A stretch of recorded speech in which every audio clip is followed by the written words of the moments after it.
Welcome, everybody, to another edition of Clipboard Confessional with Bobby and Anthony. Bobby Wah, Anthony Aniano here.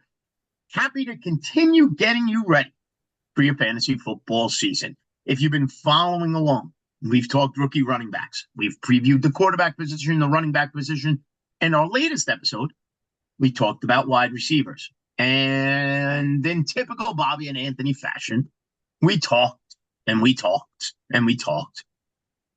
And well, right, Bob, we barely got through the list. We maybe got through 20 wide receivers in our time together. So we're back again. We're not going to talk to 1 through 20. So in this episode, you're not going to hear about Jamar Chase, Puka Nacua, Nico Collins, Malik Neighbors. We're now looking at those wide receivers after number 20. So buckle up. It's going to be a fun show. Before we get into it, though, my friend, how are you today? Doing good, man. I'm in a war. I'll tell you that. Uh-oh. The You're in New York. I used to be in Maryland, PA, and I feel like our wildlife and insects and things are probably similar. Oh, Like you go boy. outside, you see ants. They're like those big black ants, right? Well, dude, North Carolina has these little tiny black ants. They're called sugar ants. No big deal. They wander around. They're kind of dumb unless they find something. I have two young boys. Dude, there you could probably make a meal of all the crumbs and food I have on my floor right now. And I vacuum as often as I can. But dude, it's been probably a week. I don't know where all these ants are coming from, but I am in a heated battle with probably a million ants. And I think I'm losing, but I got some reinforcements. I got some ant traps and poison. I'm doing what I can, but if I Are we don't show up allowed for it, to spray in the house? dude, I had to yesterday. I It so got to that point, like huh? Yes, man. It's got like these little, and it's all, I mean, they're contained. They're all in like kind of one area in the sunroom. But I got like this liquid poison I've been putting out, and it's like I put one out and then it fills up, and then I put another one out. And dude, I couldn't take it anymore. I sprayed last night. So hopefully I'm in the clear. But if I don't show up next week, some ants just carried me off and I'm with them now. Just remember, if the chemicals have been banned, it's probably the best course of action at this point. Dude, DEET is my best friend down here with the mosquitoes in the summer, buddy. Give me all the DEET I can get. And that's just the reality of it all is, okay, this is no longer considered allowed to be sprayed in my house. That means this is what I need to use right now to kill the Right. ants. Just And don't just tell you what. and just move out for a few days. Go camp in the backyard. Set up a tent and sleep in the backyard. There'll be less ants out there than they are in their house, probably. Yeah, dude, no kidding, man. That's Well, great. before we get started, you did something fun over the weekend, right? You had, and Yeah. I just briefly, you had a Scott Fishbowl draft. I know that's super popular, and you got to like do a whole show with Rotoballer Radio and Sirius XM. So tell me a little bit about that. Yeah. So heart of New York City, literally across the street from the Empire State Building. I drafted my Scott Fishbowl draft. And anybody who doesn't know, Scott Fishbowl it's an interesting format because you start 11 players and it could be 11 players of whatever you want. There's no positions. Everybody's a flex. There's 9 flexes and then 2 super flexes. So you could start 2 quarterbacks if you want. You don't have to. It's every year the scoring system changes. So this year it was interesting. It was like a half point per carry for a running back, a point per first down, 2.5 points per reception for a running back or a wide receiver, Wow. 3.5 points per reception for a tight end. Um, You're gonna have 300-point weeks. yeah, yeah. So running backs went off the board right away. I thought of you. It was McCaffrey went one Okay. because remember Scott Fishbowl. We interviewed Scott Fish, the creator, during the show, and it's for a great cause. FantasyCares.org if you want to donate, by the way. And 50,000 people apply, and they took 5,000 this year. So Oh, 5,000 people divided up into 14-team leagues, and then playoffs and whatever how it works. So you got to kind of think outside the box as well a little bit if you really want to win. Realistically, you got a 1 in 5,000 chance to win. I'll go play the lotto too, I guess. But it was like McCaffrey, Bijan, Gibbs, and Saquon. Well, how the draft started. I Henry am had a to go big. early too, I bet, with points Was per that? carry. I said Henry had to go early too with the points per End of the carry. first, I think. End of the first. The two quarterback league always gets me going. So my plan was to focus a little bit quarterback and then tight ends. So I took Josh Allen to start, 6 points per rushing touchdown, rushing first downs, and then obviously whatever he does through the air. I took Amon-Ra St. Brown, number 2. Love him. Love Gosh, you him, love him. round 2. Thank you. Sign me up. 2.5 points per catch, 10 points a game. 10 catches a game. I grabbed Chase Brown, a 3-down back in the third round. Running backs were flying. I was like, I grabbed one. You almost forget so, though, right? Like in theory, you're like, I don't really need a running back. It's all flex positions. I took Chase True. Brown. But again, just his touches, 0.5 point per carry, 2.5 per reception. There's no other running back in the room in Cincinnati. And then I went double tight end, rounds 4 and 5. I went Sam Laporta and TJ Hawkinson back to back. That 3.5 point per reception. I love Hawkinson this year. And we'll talk about tight ends in our next episode. And then I grabbed my second quarterback. I grabbed Jared Goff. You love him too. I do. And to get him as my second QB, no, he's not going to run. But I'm all kind of in on Detroit, though, too, right? As that Detroit offense goes, so will I with Amon-Ra and Sam Laporta. Now, what was interesting about my draft is, and this will lead us into our conversation here. And by the way, then I broadcasted live, had a ton of great guests. Rick Wolf, if you follow fantasy sports, he's a Hall of Famer. Mike Fabiano from Sports Illustrated, bunch of other great guys. Scott Fish, who created it. Great event. Scott Engel and I, 2 hours on the air, right there from on location. On location is always fun, and so that was that. But here's what I wanted to talk to you about. Right. So I started my draft with, and I'm pulling it up as we speak, so I apologize. I started my draft, like I said, at the wide receiver position, and that's what we're talking about today, with Amon-Ra St. Brown in round 2. We talked about him last week. We loved him.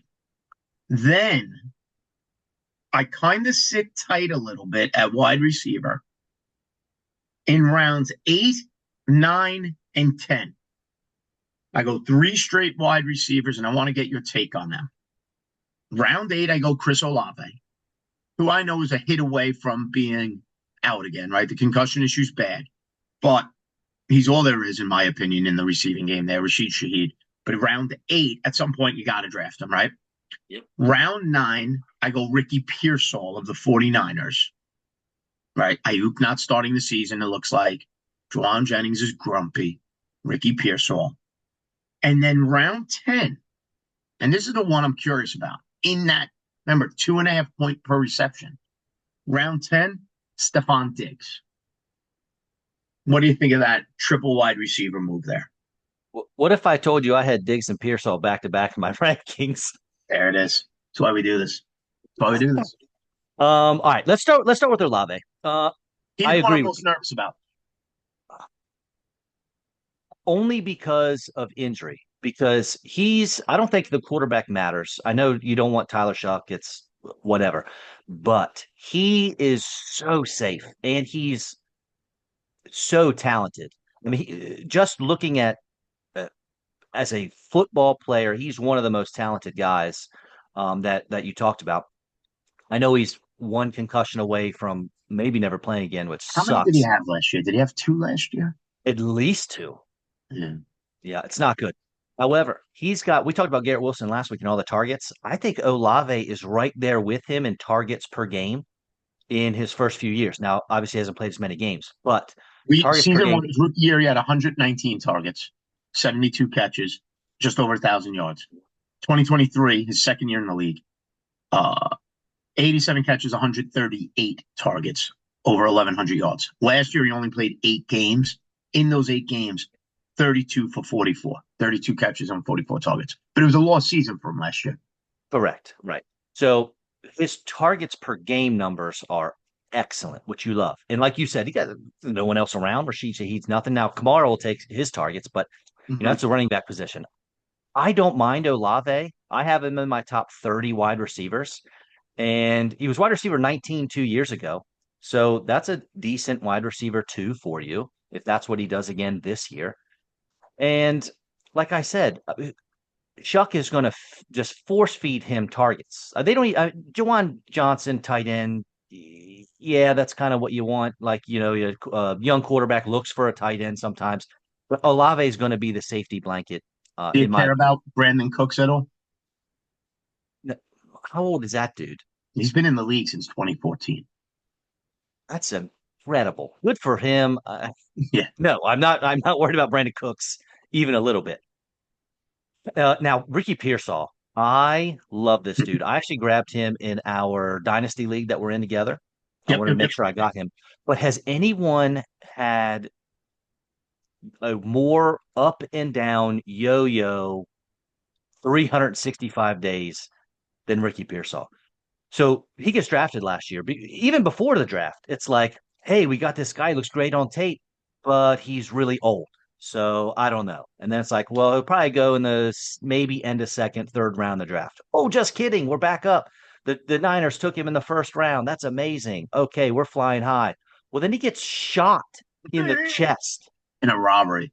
He got shot. So now the yo-yo's back down. It's like, oh gosh, well, here we go. I don't know what's going to happen. And then but he might be okay because Debo and Ayuk might get traded. No, that didn't happen. And then Ayuk goes down. Okay, great. Pearsall wheels up, struggles a little bit. Okay, well then he dominates. He shows us why he was a first round pick. He has a couple games that are just off the charts. Like, yes, here we go. Off season rolls around. They get rid of Debo. Oh my gosh, Ricky Pearsall's the guy. And now he's on the PUP again. And I Hamstring. know No. I know. Hamstring. Right. Yeah, okay. Hamstring's better than a gunshot, but you still don't want your wide receiver having a hamstring injury in Yeah, but July. it's still July. I'll take a hamstring in July over, if it was like Brandon Ayuk coming off an ACL surgery, pupless scares me a lot more than a hamstring in July. I agree. I agree. Now, all that being said, I am pretty high on Ricky Pearsall. I have him as a wide receiver three. He's 35 in my rankings. Um, he averaged each game that he had at least four catches. So that's not asking a whole lot, but each game he had at least four catches. He averaged 14 points in half point PPR. So that's great. I mean, that dude, if you get him the ball, he's going to do something with it. And Jawan Jennings, like you said, is very disgruntled. Ayuk's not coming back for a while. He's not going to start. Oh yeah, Yeah, Ayuk's ahead of schedule. No, that dude, he yeah. got hurt too late in the season. He's not going to be there in the beginning. And who knows what Jennings does? Jawan, is he going to sit out? Probably not. But physically, as far as playmaker goes, Pearsall's the best wide receiver they have in the room. Like I said, I liked him coming out. So hats off to you on that guy. And Diggs, how much time is he going to miss? Now, if I can get him as my wide receiver four, is my hope, right? Which is what you did. Yeah. Great. Because you can keep him on the bench. You have an IR spot, even better. Let him sit, let him get healthy. Because, I mean, this dude has been a monster. He even played well last year, even at, what was he, 30 years old? Is he 31 now? Something like that. 32. He'll be I don't even 32. see though. I think he's ready to go for camp already. So he put out a video a month or two ago of him running some routes, and he looked good. Um, but he got hurt later on in the season too. Maybe he can come back. Maybe, I mean, people He recover. played 8 games last year, so he got Yeah, hurt probably week 9. and he was still eighth in route win rate. This dude was beating DBs all over the field last year. Five of his 8 games he played, he was a top 24 wide receiver in fantasy. Five of his 8 games. And Yeah. that's an old guy. That's not a guy you're counting on, but you throw a guy like that in as your wide receiver three or flex. I'm pretty pumped about it. So what I like about him is like he was the Patriots' big offseason acquisition Hmm. on the offensive side, right?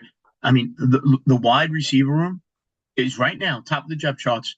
Stephon Diggs, Matt Collins, and Demario Douglas. Boo. Right now, there's a lot of hype. Third round pick Kyle Williams. I think eventually he could easily take over for Matt Collins. See what happens there. Kendrick Bourne is there. The running backs are there. Hunter Henry. To me, this is let's give Drake May the most stable wide receiver we can find and just, funnel him with targets. And when you look at what Diggs has done up until last year, right, in Buffalo, since his first year in Buffalo. Forget about Minnesota. 166, 164, 154, 160 targets. Yeah. Josh Allen's development will forever be tied to having Stephon Diggs to be his safest offensive partner on the field. Now, eventually, whatever happened there in Buffalo, that relationship soured. They moved him off to Houston. Last season in Houston, 64 targets in 8 games played. That's 8 targets a game. The math's there. And, I mean, 1,000 yards every year, 6, 8, 10, 11, 8 touchdowns every year. That Houston offense was never in sync last season. And Stephon Diggs is back now in New England, right? And part of maybe what went wrong in Houston is Stephon Diggs was now being cast as a second option behind Nico Collins. He's now being cast back as the Drake May feature player, don't you think? I do. What if I told you Stephon Diggs was wide receiver 19 in points per game last year? And you're getting him as a wide receiver 4 or 5? Yeah. That is incredible When I look value. at rankings and I look for Stephon Diggs, in my opinion, he's low. And I think part of it, yes, I get it. Coming off of an injury is part of the problem. There's no denying that. But when a team makes that investment and says, all right, dude, you're the guy again. And I think Drake May's super talented. Like, I love Drake May this year. Love him, love him, love him. Yep. And part of the reason you love him is because he's got the best wide receiver now he's played with in Diggs. I think he could put up, hopefully he's on the field week 1. But if I said to you 8 targets, 6 catches, 80 yards a game was kind of his average, I think we'd all sign up for that. Absolutely. So when I did my deep dive with the wide receiver, running backs, how their ADP matched their finish, I went back to 2020. Guess whose name? Guess who was a top 12 wide receiver every single year since 2020, except for last year? Mr. Diggs found his name on that list Yep. every single 4 years in a row. And 2019, I didn't go back that far, but yeah, the dude's got it, man. And like you said, this is the same thing as a Tyler Shuck, who in Olave conversation, who is Drake May gonna absolutely pepper with targets, and that's Diggs. Yeah, absolutely. Let's talk about some other wide receivers we have here after that top 20. And there's a few names I sit here and I look at my list. DJ Moore, Chicago. Now, Chicago has other pieces there. They've built an offense. Roma Duze, was it Luther Burden they drafted this year? Swift. There's pieces there for Caleb Williams. DJ Moore last year finished with over 1,100 total yards, ran the ball a little bit, 7 total touchdowns. I was tempted to take DJ Moore in Scott Fishbowl. I didn't. I took a tight end. Again, an extra point per catch. Does DJ Moore, in your mind, continue his ascent since the Bears acquired him and keep growing with Caleb Williams? I'm looking at your face. Your face looks like you're not thrilled with DJ Moore. What do you think of him? I did this whole thing happened last year. Everyone was so high on the Bears. Oh, they got Caleb Williams. Mm-hmm. Oh, DJ Moore, wide receiver 12, 13. Roma Dunze, he's going to be a top 2. Keenan Allen. Dude, you can't have that many mouths to feed and have everyone produce. It's just that you talk about the math is mathing. That math is not mathing. It's not how it works. Last year, DJ Moore with you said 1,100 yards. He was wide receiver 31 in points per game. He was behind Adam Thielen and just ahead of Rashid Shaheed. How did his situation change? Now, I know you got Ben Johnson in, so that's exciting, right? Mm-hmm. Maybe we get the Amon-Ra St. Brown role. Now, just because you got a role doesn't mean you're the guy, but that would be great.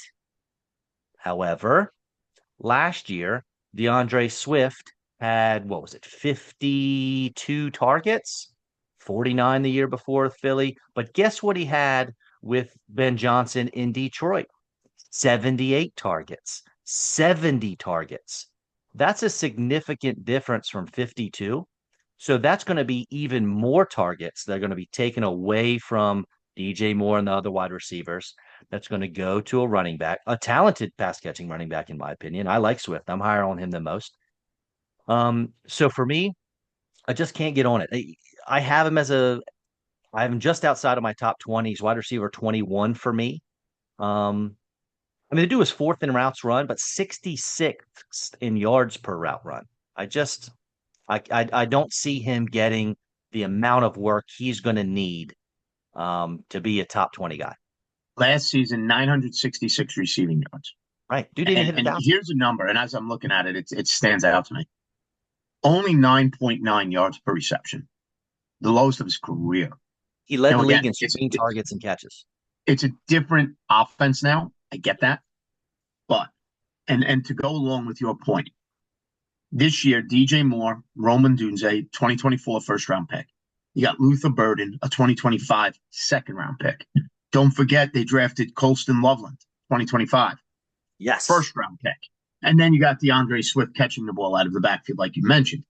This is an offense that is built to get the best out of Caleb Williams, not necessarily the best out of DJ Moore, if that makes sense. Very well said. Agree. We've got you 3 high draft capital wide receivers now. We have you a high draft capital tight end. And we have a running back that the head coach goes, I know very, very well. I know his strengths. I know his weaknesses. And I know how to try to make him Jahmyr Gibbs light in terms of catching the ball out of the backfield. So if you said arrow up on Caleb Williams, fair point. But to go what you said, how do you feed all those mouths and keep them all happy, or at least keep them fantasy relevant?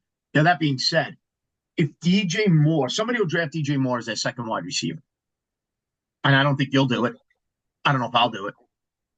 But if he's there as my third wide receiver, yes. Now we'll talk. It's not going to happen, though.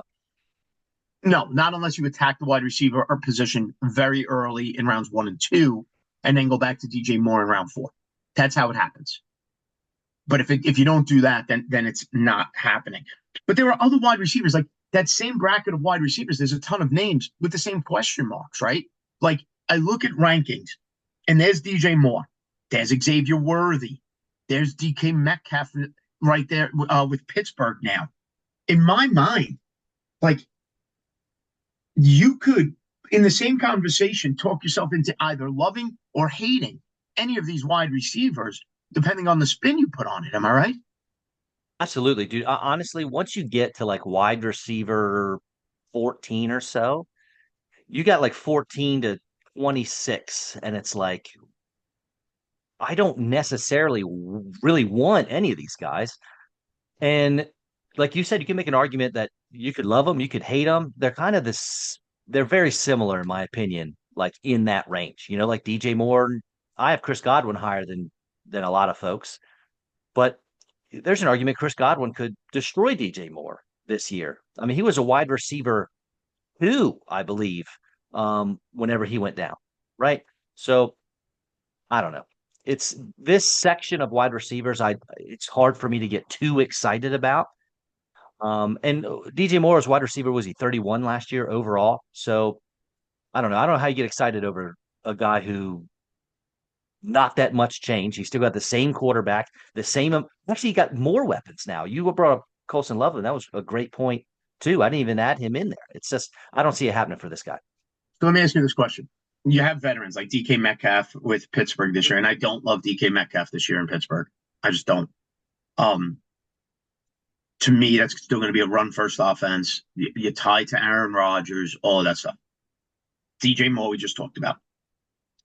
Would you rather, in that 20 bracket, take one of those veterans or take a flyer on what a lot of people thought was the best wide receiver in this rookie draft, and that's Ted McMillan, who's sitting there in the 20s in the ranking, potentially a target funnel heading his way with Bryce Young. I know Thielen is still there, and every year we seem to write off Adam Thielen, and every year the last couple of years, Adam Thielen finds himself off the waiver wire and into lineups and putting up points. You can make a case, though, that Xavier Legette was not what Carolina thought he was, so they doubled down on the wide receiver, went back and got McMillan. That tunnel that used to go to Thielen will now go to Ted McMillan. Would you rather the flyer on the young guy or as that wide receiver, low end wide receiver two, high end wide receiver three, or take the flyer of one of the veterans that we were mentioning? So currently I have Ted at wide receiver 31. He's not going to be, he actually doesn't like being called Ted, I think. I think he prefers Ted Aroa or T Mac. I Um, apologize, T-Mac, if you're watching. I don't think. Uh, he's not going to be a wide receiver two for me. So I'm going to take that. I'm going to do play a little safer, you know, probably go more of a DK. Now, I mentioned this briefly last time. DK is not the receiver you think that he is. He's super big and he's strong and he never wears a shirt. And he looks amazing. The dude had 9 total red zone targets last year. 9. You got this big, strong alpha, supposedly wide receiver. Why do you only throw him the ball 9 times in the red zone? Can But maybe Aaron it's because Rodgers turn him into Devontae Adams, though? no, no, because they're completely different players. The guy had a 19% contested catch rate.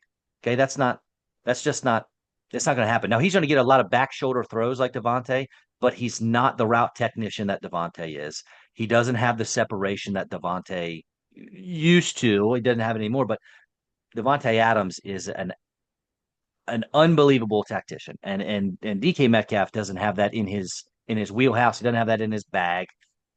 So that's not going to happen. And another thing with DK, last year he went 66, 992 yards, and 5 touchdowns. Okay. Mm-hmm. Do you know who led the Pittsburgh Steelers in receptions last year and with how many? I'm assuming it was Pickens. You would be wrong. It was Pat Fryermuth with 65 catches.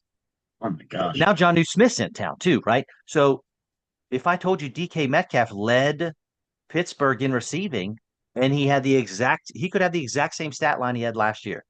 Why are they going to pass the ball more now? Aaron Rodgers isn't a huge step up from Russell Wilson. They got a rookie running back. They can run the wheels off of that guy.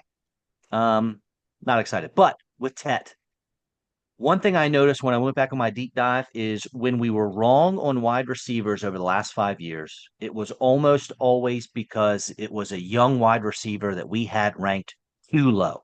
It was a young wide receiver with opportunity, and we weren't high enough on him.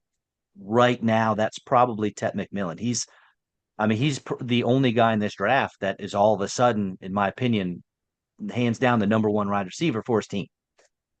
Bryce Young started ascending towards the end of last year. His second half was impressive. No denying it. Correct. I am not completely sold on it. I do think the Panthers' offense will be improved. Do think Tet's going to be all right. I also wasn't big on him in college. I thought Jaden Higgins was basically just a cheaper version of T Mac. But that being said, he's got all the opportunity that he needs. And if we next year we look back and we go, oh, wide receiver 12, Tedero McMillan, or Yeah, that could be where we're wrong this year. fair. I agree. I'll take McMillan over Travis Hunter. 10 out of 10, Yeah. 100 out of 100, always. The only way you take Hunter first is if your league made adjustments for defensive points for Travis Hunter. That's how you take Travis Hunter before. But if it's only counting offensive points, you're taking McMillan over Hunter. McMillan, and in most leagues I'm in, that's the case. And Hunter probably won't be drafted by me. It won't happen now with Brian Thomas there. Let's go a little bit further down the line here at the wide receiver position. Real quick, this is where you win drafts, by the way. Like this is we get to these guys later on down the rankings, and people kind of glaze over, and it's like I don't feel like hearing about Jerry Jeudy. Well, these are the guys that you need to put in the most work with. I mean, it's easy to figure out the best receivers in the league, right? You don't need any research to tell you that Jamar Chase is amazing. This is the part of the draft, those middle late rounds. This is what wins you titles. Right. So Jerry Jeudy, you mentioned. Jerry Jeudy had the best season of his career last year, right? 145 targets, career high, 90 receptions, career high, 1,229 yards, career high, 4 touchdowns, not a career high, He had 6, but it was the second most of his career. He's never really been a touchdown guy. 5 years, he's only got 15 touchdowns. Played every game, right? After 4 years in Denver, I think of underachieving, goes to Cleveland and overachieves on a team that struggled at the quarterback position and is in line to struggle at the quarterback position again. Flacco, Kenny Pickett, the 2 rookies, right? I mean, if you walk in, maybe they'll give you a shot. Who knows how it happens? But the reality is this is a guy who averaged 72.3 yards per game, 5.3 receptions a game. So his floor in a PPR format sits at 12 points a game, essentially. And then if he gets you a couple of touchdowns, there you go. But again, is it Joe Flacco? Like, if I draft Jerry Jeudy, the reality is I want Joe Flacco as the Cleveland Brown quarterback. Absolutely. Let him sling it all over. But long term for the Cleveland Browns, Joe Flacco is the worst choice to be their quarterback because you're stuck in quicksand if you're playing Joe Flacco at quarterback. You want one of the rookies to step up. Kenny Pickett is what he is at this point. He's a career backup. He's a holding place. And so are you willing, right, in those mid-30s picks, that wide receiver 3 realm, where you want what your ideal situation is, your wide receiver 3 plays so well that you're not even worrying about matchups. You could just roll them out there. In a lot of cases, that doesn't happen, though. Maybe your third wide receiver is in and out of the lineup, depending on matchup. When you draft Jerry Jeudy, are you comfortable with him, or are you kind of drafting him knowing in the back of my mind, if this quarterback room doesn't play out, or if Jerry Jeudy regresses to what he was in 4 years in Denver, which was barely a 900-yard receiver, like, are you willing to pivot off of him now in that Cleveland offense that on paper just isn't very good? As a responsible fantasy manager, you need to be able to and be willing to pivot off of anyone at any time if need be. That was actually a mistake, and something I learned last year is I really struggled pivoting off of Jalen Waddle. I had him on a team, and knowing that, a couple years prior, what was he, wide receiver 7 or something? I just couldn't pivot off of him, and it cost me a couple games. Now, you also forgot to mention that Kenny Pickett is a Super Bowl champion. That is correct. He's got a big old fat ring on his hand. Go Birds. But let's not forget that when Jerry Jeudy came out of the draft, a lot of folks thought he was the number 1 wide receiver of his class. Okay. So he's got talent, but he wasn't high up on the rankings like that for no reason. You're right. He fell into a trap in Denver, definitely underproduced. You said 1,200, over 1,200 yards last year receiving. You know that every other receiver who had 1,200 yards last year had at least 7 touchdowns? If you just give him those 7, like every other receiver with 1,200 yards, he was wide receiver 9 on the year, a top 10 guy. That is a serious fantasy season. And Flacco, you mentioned, absolutely. That is who you want slinging the rock for the Browns. If you have Jerry Jeudy, if you have Cedric Tillman, David Njoku. Do you remember the run that they went on 2 years ago? Yes. Njoku with Flacco. I mean, he was like tight end 1 or 2 for a significant Mm-hmm. chunk of the season. So let's look. We loved Jeudy with Jameis Winston last year, right? Isn't Joe Flacco basically an older, less tanned Jameis Winston? Not They nearly as had, entertaining, but yes. well, that's true. Um, Jameis, 291 yards a game in this Cleveland offense last year in his starts. Flacco, 2 years ago in the same offense, 323 yards a game. That was the comeback Okay. player of the year, right? When he came off the couch to just Yes. sling it. Like Yes. beer in one hand, football in the other, backyard with a bunch of 6-year-olds just slinging it all over. It was Right. magical. Jameis Winston, 7.2 yards per attempt. Flacco was 7.9 yards in this same offense.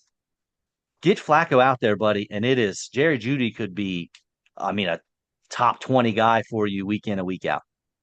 When you look at that wide receiver room, Cedric Tillman, Jerry Jeudy, and this name's interesting too. Do we take anything from Deontay Johnson, who 2 years ago was a monster free agent signing, right? Signed, I believe it was Carolina, right? Busted. Yep. I mean, busted with Carolina. Traded to the Ravens, right? Carolina signed him to be what they hope Ted McMillan is, which is the target funnel. Busted there. Trade him to the Ravens, which the initial, and I love what I do on SiriusXM, but the initial reaction to Deontay Johnson going to the Ravens was Zay Flowers, arrow down, Rashad Bateman, arrow down. And then Deontay Johnson literally never got off the bench for the Baltimore Ravens, hits free agency, and a little bit surprised that he signed with Cleveland while guys like Amari Cooper and Keenan Allen are still out there looking for a team. But he's there now in Cleveland. And then you got Njoku, right? Again, it doesn't necessarily translate on the field, but on paper. And now with Quinshon Judkins, who knows what his status is going to be for the year. Jerome Ford and fourth-round pick Dylan Sampson, who's viewed as a outside the tackle type of playmaker, catch the ball out of the backfield type of playmaker. Whoever's at quarterback, Flacco, Pickett, one of the rookies, Dylan Gabriel, Shedeur Sanders. There's names. We'll call them that. There are familiar names there. In your mind, as much as there's noise with those names, is it still just Judy and Njoku for whoever's quarterbacking? Yes, until we get down the double-digit rounds. And then I'm willing to throw a dart at Cedric Tillman. I want nothing to do with Deontay Johnson. I mean, he thought it was funny on a podcast when he came out and said, "Oh, yeah, the Ravens wanted me to go play." And I told him it was too cold. I'm too cold. My body's not ready. I'm not going to play. Dude, I don't know how your head coach comes up to you and says, "Hey, get in the game." And you're like, "Nah, I'm good, man. I'm good. I'm going to stay right here." And that was actually genius by the Ravens because what a lot of people didn't realize is the way they handled that situation and got rid of Deontay is they're probably going to get a compensatory pick just for having him on the team, which is wild for them. But anyway, Yeah. uh, I, I actually haven't even heard his name, to be honest with you, in the offseason besides going No, to the neither have I. Browns and besides when he came out and said he didn't want to play in a game that was cold. Tillman's a guy I like. He's an explosive receiver, bigger on outside guy, and but outside of that, Njoku, gosh, Flacco's a QB. You gotta get Njoku on your team. But how long is he going to be the QB and all that stuff? So You Judy, could I'm most easily see comfortable with four different quarterbacks start for the Cleveland Browns this year. easily. And that's not the first time that's happened for them, unfortunately, as an Yeah, organization. but that's Dude, scary for any. That's scary for any pass catchers in that offense. yes, it is. Fun fact: a few years ago, if you ask Siri where is Sadness, she gave you the address to the Cleveland Brown Stadium. That's fantastic. Yes, great. It's good stuff. That's Uh, fantastic. yeah, I had to look that one. I heard it, and then I looked it up, and I was like, "Holy cow, that's Cleveland Brown Stadium." That's fantastic. Let's talk about a couple of other wide receivers. Yeah. Jacoby Myers, Raiders, Mhm. ranked about 39, 40. Again, the back end of those wide receivers threes. I feel like I don't pay enough attention to them. Mhm. And maybe that's You you don't. maybe that's me. Is that like I look at that Raiders offense this year, right? We talk about Bowers and we talked about him last week, I believe. Oh, you and I talked about him off the air a bit. Right. We've talked about Ashton Genty and you're seeing him fly off draft boards. I saw him going to top four picks. I was going to In, ask where in he went. he went top four. He went top four. Um, yeah, it was top four. I was mistaken. It wasn't Jahmyr Gibbs. He didn't go top four. It was in McCaffrey, Bijan, Saquon, and Ashton Genty. Okay. And then I took the quarterback off the board. But then Jacoby Myers is sitting there, Patriot, Raider last season, career high targets, career high receptions, career high yards, first 1,000-yard season, 4 touchdowns, not a career high. 68 and a half yards a game, almost 6 receptions a game. Again, 68 and 6, you're looking at a 12, 13-point floor out of him. And although I'm not a huge Geno Smith guy, best quarterback he's played with probably since he was with the Raiders. Is there enough for him as the default wide receiver one, even though Bauer's probably the number one target? The wide receiver room is thin there in Vegas. Is he going to get enough work as the third of three options in that Raider offense?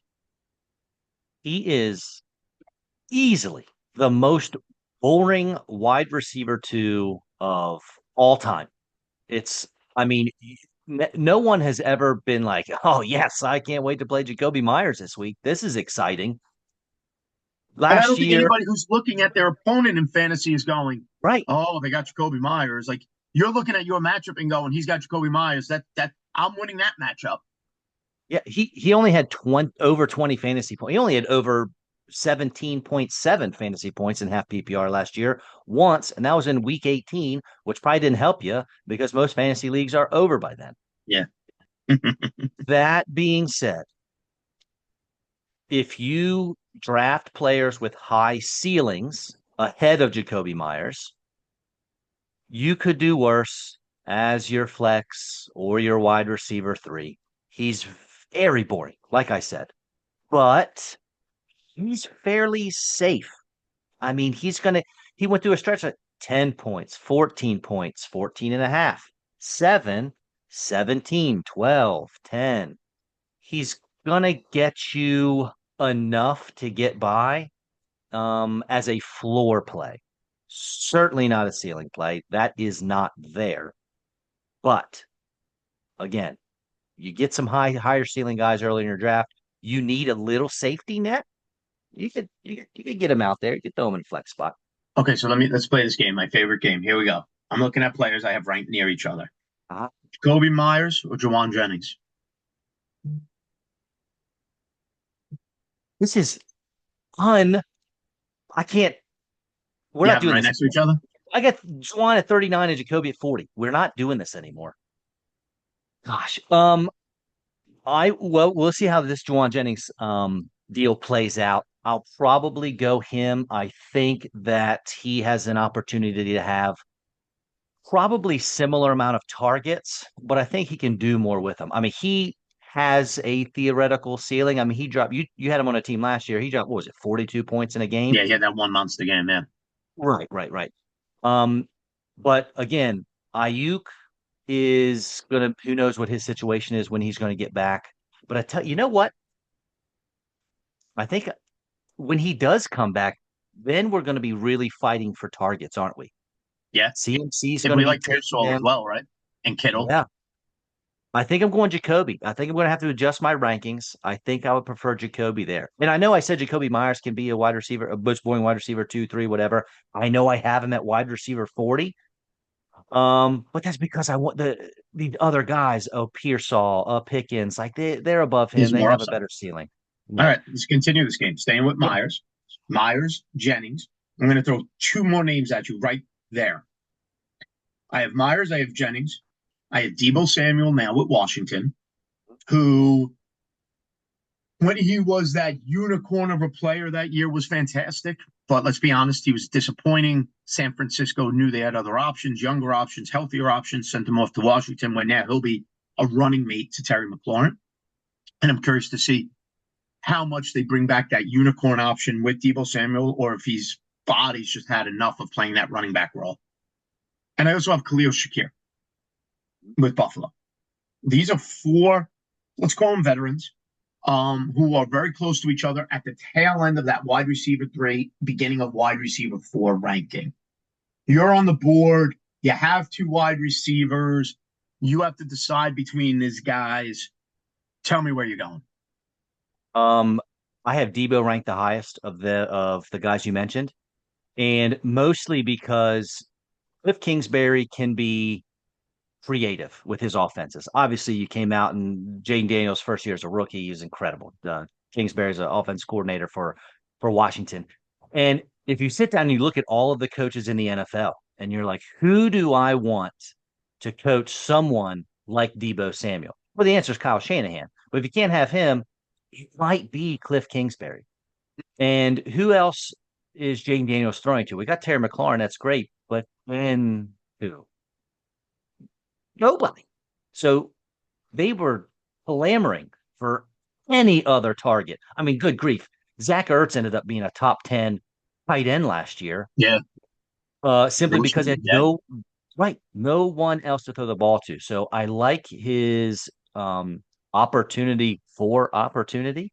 If you can hang with me there on that. And I think Kingsbury's going to be creative enough to get the ball in his hands. I mean, I know you said maybe what if he doesn't run the ball? What if he does? Because Brian Robinson and Austin Eckler are your running backs.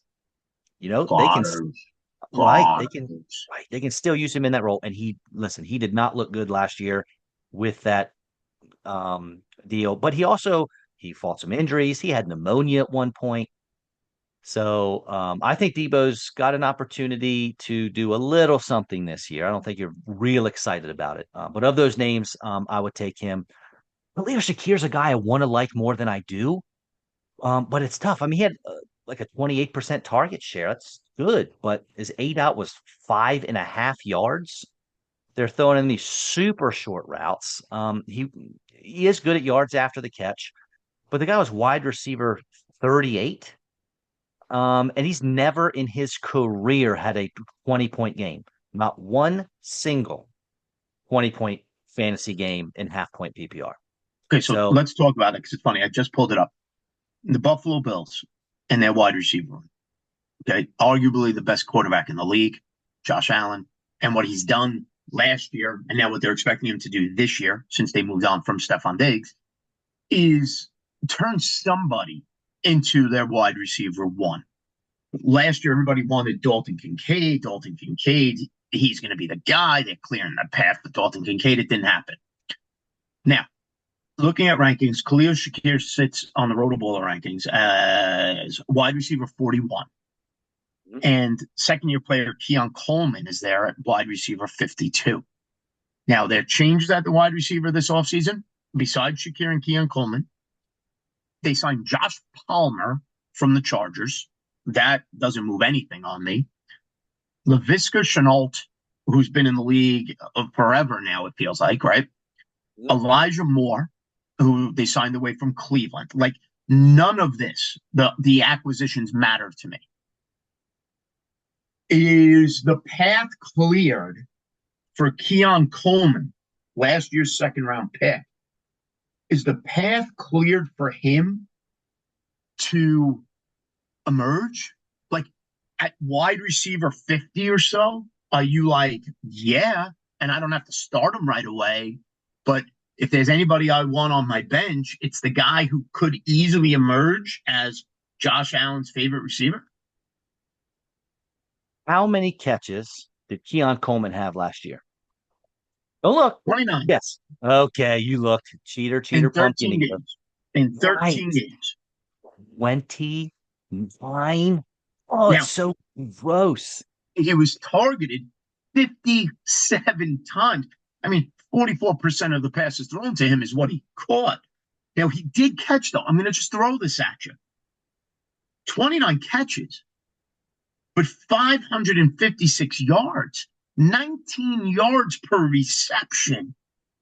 Like, that's a tempting number. So it feels like Josh Allen said, like, and then he either launched it deep down the field to Keon Coleman or he threw a screen pass to Khalil Shakir. I mean, you talk about opposite ends of the spectrum. And Khalil Shakir, he's only 21 last year. I know, I know. I also wasn't big on him coming out. Was it Florida State last year? I know people are like, oh, this is Stephon Diggs. They're similar sizes. Keon Coleman's not Stephon Diggs. Let's not do that. But I will say, even though I'm not big on Coleman, if I had to bet money on one of these guys emerging as a top 24 wide receiver, it's probably Keon Coleman with his youth, his theoretical upside as was he a first round pick or top of or second? Second, second round pick. Second. So I mean, Khalil Shakir was what? He was fifth, sixth round pick, I Yeah. think. And he's been in the league a while, and obviously he gets used. He had almost twice as many targets as Keon Coleman, but again, they're short, um, almost meaningless targets. If I had, I would prefer Coleman as a wide receiver 51 or wherever you said he's going. If I had to pick between the two, if I'm shooting for upside. Coleman or Cooper Kupp? They're very similarly ranked now in Seattle. Now, this goes back to what we've done before, where I ask, what does my roster look like? If I need safety, if I need a Jacoby Myers type floor, I go Cup. If I'm like, you know what, I got some safe picks. I went St. Brown and McConkey like we talked last week. I went those guys early.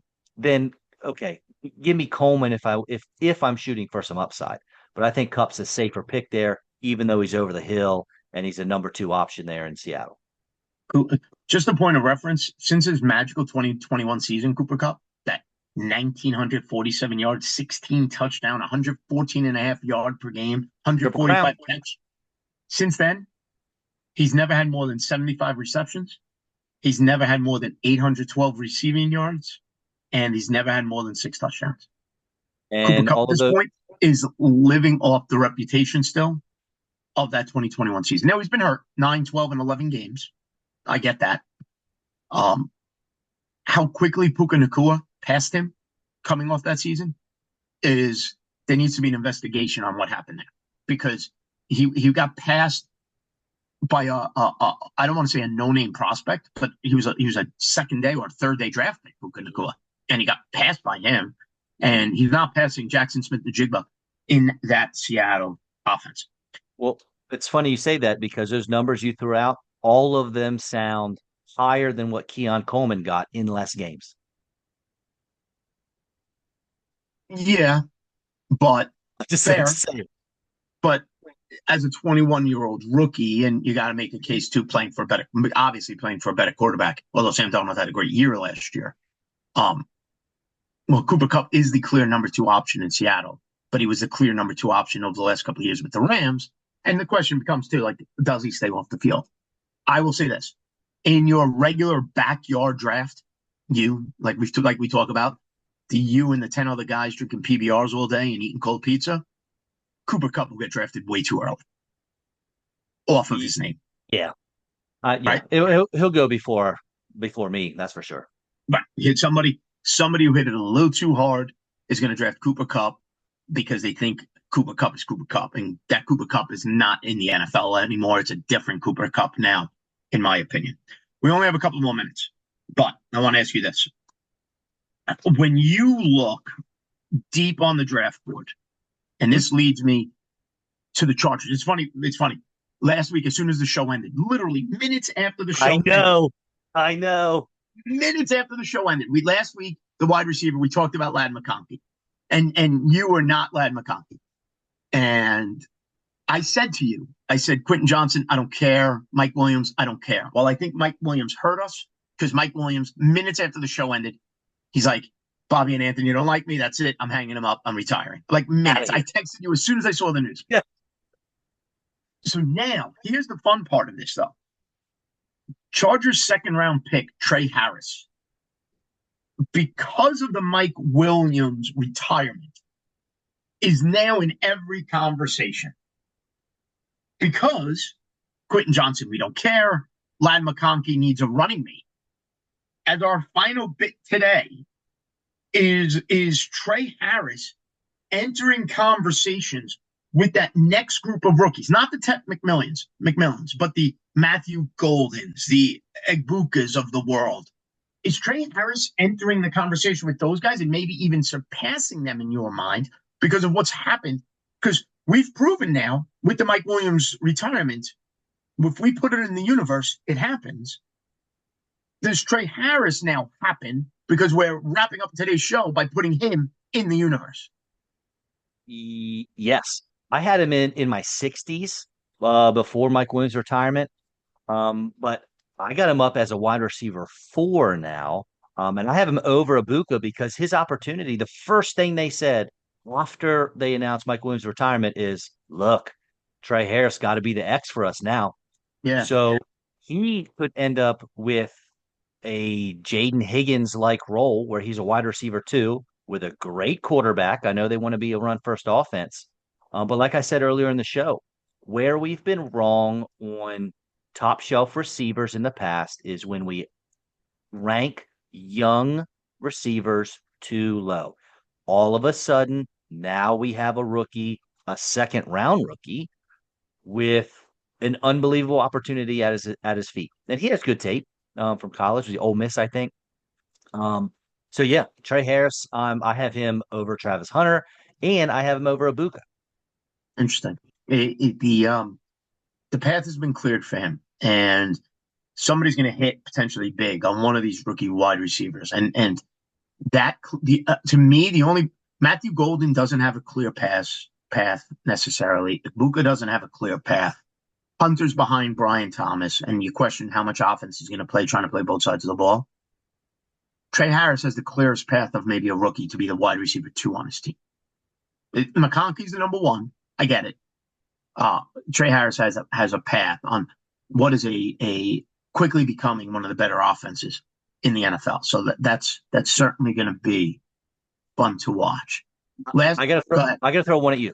Before we get out of here, I gotta throw one at you. Okay. Everybody hates this guy. I mean, I don't know what his ADP is. It's super low, lower than I think it should be. But tell me why everybody is putting Michael Pittman Jr. out with the trash. It's funny. The Colts wide receiver room entered my brain during this show, and I was going to go there, and I didn't go there, and it comes down to one thing. I want Michael Pittman to be a thing. I do. Mm-hmm. I want Alec Pierce to be a thing. I do. I want Adonai Mitchell to be a thing. Josh Downs. Like, you look at that wide receiver room. Pittman, 2020 second round pick. Pierce, a 2022 second round pick. Mitchell, Downs, 2023 third round pick. Mitchell, 2024 second round pick. You know what's the problem with all of them? The problem with all of them is the 2023 first round pick, Anthony Richardson, playing quarterback. Or, and I feel bad for the people of Indianapolis. Your guy. Or Daniel Jones. That's why. Now, again, Michael Pittman ends up as your wide receiver 4, a rotational piece. You hit, you win, you miss, you move on. Fine. Right? Pittman's he's put up numbers. He's put up numbers when somebody competent is throwing him the ball. You don't know who it's going to be. Tell me the last time Daniel Jones turned the wide receiver into a star. Malik Neighbors last year. Is that good? Michael Pittman's not Malik Neighbors, though. No, I know. But, dude, he was wide receiver 15 2 years ago. Yeah, 1,152 yards, 109 receptions, 156 targets. It was monstrous. And then last year, here's the thing, though. The targets were there. They were down a bit, but it was still 111 targets. The catches dropped from 109 to 69. The success rate, the success rate stayed similar. It's always been about 50%, but like 69, 70 catches on 110 targets. It's not great. Dude, the quarterback had his eyes closed. Never been a high touchdown guy. 5 years in the league, only 18 TDs. And he's had 2,000-yard years. Even though last year, the numbers, it's just so inconsistent. You can't consider him more than a wide receiver 4. You just can't. In fact, at times last year, Josh Downs was safer than Michael Pittman. It wasn't big. It wasn't exciting. It was just a safer floor than Michael Pittman was, right? Yeah. Josh Downs had a stretch in the year where he was a top end scoring fantasy wide receiver. But so do me a favor. Take all of the wide receivers in the room. You got Michael Pittman, you got Alec Pierce, you got Josh Downs, and you got Adonai Mitchell. Okay. Pick one that if it all goes right, is going to be a top 20 wide receiver this year. Pittman. Who would you pick? Pittman, if it goes right. Right. And if it doesn't go right, Downs is the best play because I think he's the safest in a PPR format. ADP has got Michael Pittman as wide receiver 51. Yeah. The dude's free. And if anyone from this, he's probably the wide receiver 1 on his NFL teim. And he's going his. Who do you want throwing him the ball in Indianapolis? Daniel Jones, always and forever. I never think I thought I'd say that, but I don't want Anthony Richardson throwing him the ball. If you're the Indianapolis Colts, though, and I blame the Colts a little bit for ruining Anthony Richardson, And Anthony Richardson goes back to my theory that not all quarterbacks that you draft are made to play from day one, and I think that's where the Colts screwed him up. Anthony Yep. Richardson's career would have done a lot. It would have done a lot of good for his career if he just sat and held the clipboard for a year. Yeah. And I think they kind of hurt him, and he was never able to get out of that. And now this is year 3, and all you've done as the Indianapolis Colts to a 22-year-old quarterback, like he's still in his early 20s, is I think hurt him more by bringing in Daniel Jones and saying it's a competition, when all of us know, like you've seen Daniel Jones at his best, and that was a playoff game against the Minnesota Vikings. And Daniel Jones at his best is mediocre. That's what it is. And now you've taken a kid who has all the talent in the world and just needs to be coached up, in my opinion. And that's where the Colts, I feel like, have failed him. And now you've told him, guess what? You might not even be as good as Daniel Jones. And because we ruined you when we brought you in as a rookie, even though everybody said he only had 1 year of real college ball, he's a ton of talent, he tore up the combine, everything. Yes, the athleticism was off the charts, but you now need to take some time and learn how to be a quarterback, and you're going to sit for a year and learn how to be a quarterback. And they didn't do it. And that regression is almost now that he's gone backwards. So now you got to build him back up to at least where he was the day you drafted him. And then from there, hope he goes forward. And they're going to let him go. Somebody's going to sign him as a backup quarterback. And it's going to be interesting as he gets older, 26, 27 years old. Does he revitalize his career somewhere after taking time to learn how to play the position? Like, I would love to see Anthony Richardson end up with the Rams and that coaching staff and say, hey, kid, there's no chance. You're number 3 this year. If something happens to Stafford, it's Garoppolo. And then it's you. But Stafford's time's almost up. Garoppolo's a backup quarterback. You sit and learn. You're going to have an opportunity here one day. That's what Anthony Richardson needs. I'm not writing his career off, but it is on a major pause right now. Dude, I can buy what you're selling there. I'm not a Richardson guy. I thought it was absolutely insane that they drafted him as high as they did with the lack of experience, a lack of even completion percentage in college. You can't complete a pass against college DBs and linebackers. It's going to be even harder at the NFL level. And we're seeing that, 47% completion percentage last year. But I tell you what, though, you painted probably the right picture. If he's going to resurrect his career, third string at the Rams, man, that might be it. That might be his ticket. Anthony Richardson, I mean, we sit here and talk, and I know people are willing to give up on him. Anthony Richardson this season will be 23. Imagine being written off at 23, right? 23, you're being written off. Now, I get it. His rookie year, the completion percentage was 59.5%. Last year went down to 47.5%. They did go 6-5 with him as quarterback last year. And there's no denying his ability to run the ball, right? We know that. But he gets hurt too much. He can't run. I've never seen a bigger guy get hurt more than him. Well, like I said, if the Colts weren't careful, they were going to turn him into Robert Griffin. I said that his rookie year. Right, that's the other thing. He has to be smarter the way he runs, like a Josh Allen, like a Lamar Jackson. But nonetheless, if the Indianapolis Colts have decided after 15 games, that's all it's been. He has played 15 games for them. So he hasn't even played a full season. If the Indianapolis Colts have decided we drafted him 3rd overall, he's played 15 games for us, he's been injured, and we're already moving on to Daniel Jones, then for me, I do get this kid out of there, let him go sit somewhere, back up somebody, and then give him a couple of years. Right? Everybody gave up on Sam Darnold. It happens a lot. Quarterbacks get given up on too soon, and then they find Geno Smith. Right? Who would have thought Geno Smith? I'm not saying he's an MVP, but Geno Smith is a trusted NFL starter at this point. resurrected his real career in Seattle. They moved on from Russell Wilson, who was on a Hall of Fame trajectory, to hand the reins to Geno Smith. Now the Raiders bring him in, right? And who did the Raiders replace Geno Smith with?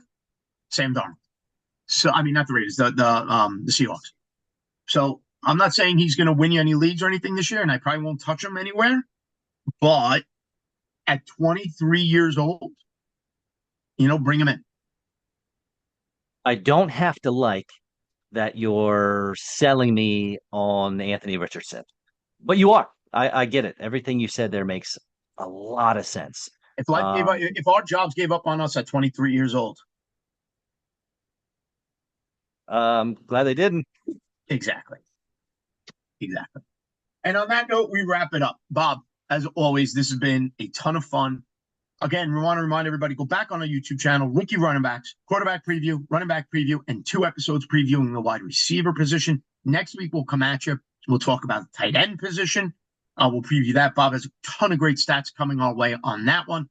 We'll also, before the summer wraps up, we're going to make NFL season-long predictions, divisions, do some betting, over-unders on win totals, some player predictions. So we got a lot more coming at you heading up to opening day of the season. And then in season, we'll preview each and every week. So we'll have a lot of fun throughout the year. My friend, this is always fun, man. Thanks a lot. You're the man, buddy. Thanks. See you, bud. All right. Thanks, everybody, for watching. And we'll see you next time right here. Clipboard Confessional with Bobby and Anthony. See ya.